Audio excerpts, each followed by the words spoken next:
Saat ini saya bekerja sebagai Human Resource Practitioner di salah satu perusahaan migas nasional.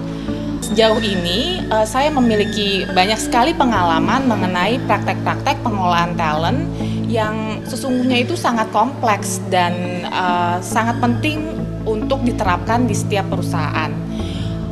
Ilmu-ilmu itulah, praktek-praktek itulah yang banyak saya sharing di mata kuliah People in Organization. Selain itu, banyak sekali pengalaman yang saya sharing mengenai industri migas yang notabene menurut saya ya relatif berbeda dibandingkan dengan industri FMCG atau industri banking misalnya. Untuk itu secara keseluruhan menurut saya banyak sekali praktek-praktek dan pengalaman mengenai bagaimana pengelolaan talent dapat berkontribusi terhadap pencapaian target produksi di industri migas.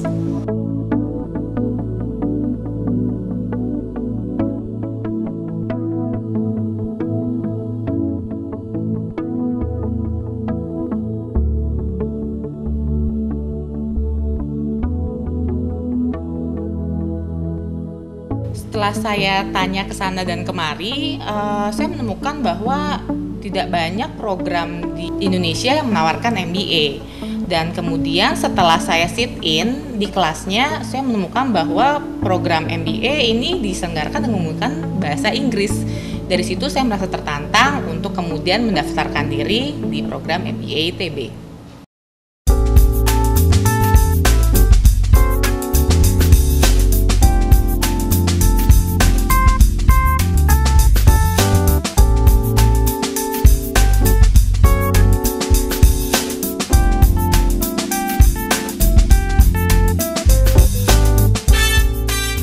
Yang menarik dari belajar dengan menggunakan metode studi kasus adalah bahwa kita dapat mengetahui secara praktikal mengenai masalah-masalah yang terjadi di setiap fungsi yang ada di dunia korporat.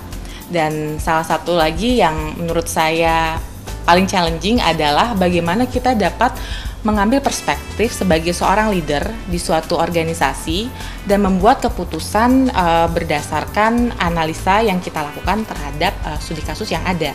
Sehingga menurut saya sih tidak ada suatu keputusan yang benar ataupun yang salah.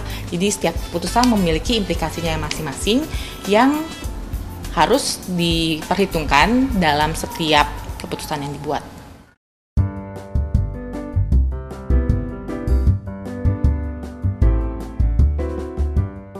Saya masih tertarik di industri migas, tapi saya ingin mendapatkan exposure yang lebih banyak di luar divisi HR. Sebelumnya, saya baru saja menyelesaikan kuliah Strategic Decision Making and Negotiation. Dan sepertinya ilmu tersebut dapat saya terapkan di divisi marketing. Sepertinya menarik sekali bahwa kemampuan negosiasi akan sangat membantu pencapaian target marketing yang ada di industri migas.